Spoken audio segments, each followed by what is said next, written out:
Welcome back, America. It's Hugh Hewitt. Thank you for listening today to the Hugh Hewitt Show. Coming up next hour, Thomas P.M. Barnett returns. Dr. Barnett and I are continuing the walk through his important book, Great Powers. This week we are talking about the American system of buying and selling and how it's spread across the globe. It undergirds the international economy under stress right now, but it will bounce back, even as real estate will bounce back. To cover the real estate world, I asked Peter Gooding of Arizona to join me today.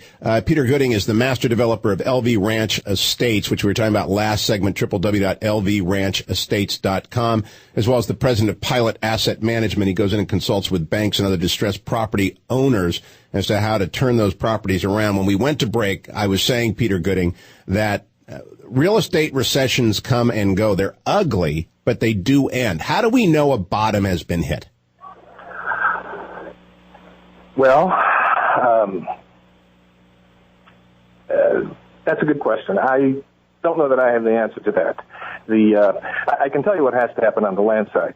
There has to be, the oversupply we have has to be absorbed. There's no reason for anything new to be built. There's lots of oversupply. That supply has to be absorbed. When that happens, you'll start to see new projects, and with new demand, I think you'll see pricing firm up, and we'll go back to see the type of rational kind of appreciation that we enjoyed prior to this crazy bubble we went through. What is rational appreciation in your view? Well, I think if you look historically, home prices have been rising a little under 3% a year going back 20 or 30 years. And that's rational. That makes sense. This business of things doubling with no fundamental structural changes just didn't make any sense. It's a function of easy money. Well, there's no easy money out there. Now, over at during the break, I went and looked at lvranchestates.com, and you have a section called Sustainable Living there. Mm-hmm. Is that why people are buying these estates in an otherwise dead real estate market? You know, that's a great question to ask. I just put that page up back in October, and that is when we saw our sales start to pick up again. That's hitting some chord in our buyers' minds, and they like it.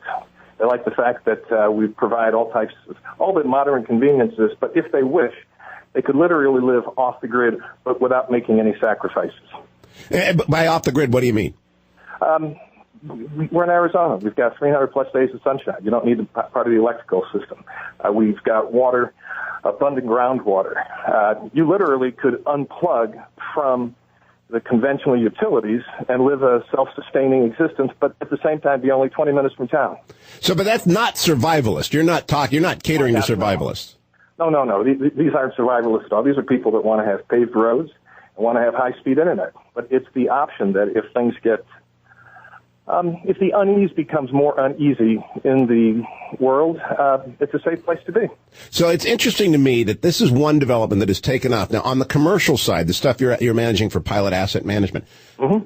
Is there any particular niche there that is similar to the niche that LV Ranch Estates has hit, where all of a sudden, say, doctors' offices or medical facilities or small shopping centers, or any of these niches stronger than the market as a whole? Not that we've seen. So that's not an encouraging answer, but no. And it seems as though there's going to be more coming our way in the form, I think the pig and the python in the real estate market is going to be commercial next, and after that's going to be industrial. And by commercial, you mean that they begin to depreciate in their asset worth as well? Absolutely. Vacancies are on the rise, and that means building values go down, and there's owners, developers having a hard time maintaining the valuation covenants that they're required to per their mortgages. That's why you're seeing foreclosures without a financial event. Does it make sense for the banks to foreclose on assets just because the debt ratio hasn't been maintained? No, I think it makes absolutely no sense. It makes the situation worse. But what we're seeing is that their hands are being forced by the regulators. So unfortunately, it's a self-fulfilling prophecy. If you own a property and you're not maintaining your value ratios and you are being foreclosed, there's no credit out there to refinance.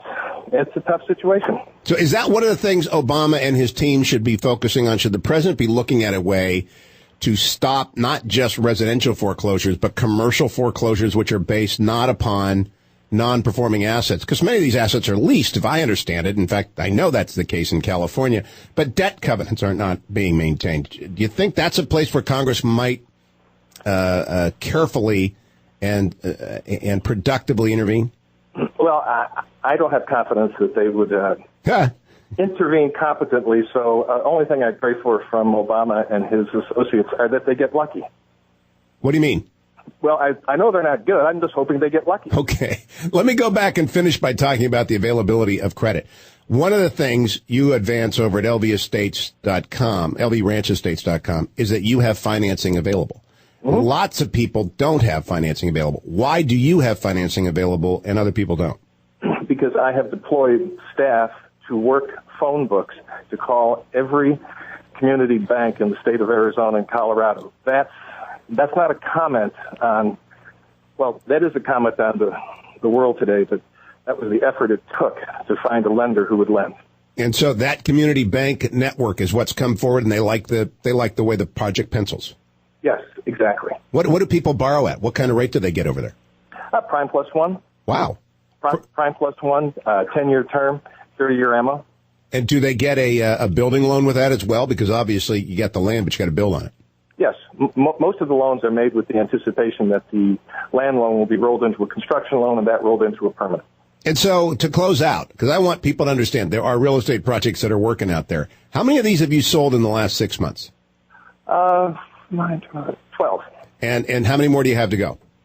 About 40. So in the heart of the recession, you sold 12 well-priced, financed lots. Yes. Well, Peter, my hat is off to you. I just point out that if you can do it, it's happening in other parts of the country as well. Might not be easy, obviously. You've made that point. It isn't easy, but it is out there. Peter Gooding, I appreciate the expertise. Thank you for allowing us to borrow it. lvranchestates.com if you're interested in America, or Pilot Asset Management. You can Google that as well. When we come back from break, I'm going to sum up on what we do not want Obama to do when it comes to real estate. And I will be then transitioning as well over to thomaspmbarnett.com. I have linked both LV Ranch Estates and Great Powers, America and the World After Bush, at HughHewitt.com. Don't go anywhere. You're listening to The Hugh Hewitt Show. The Hugh Hewitt Hotline is sponsored by the franchisees of Mathnasium Learning Center.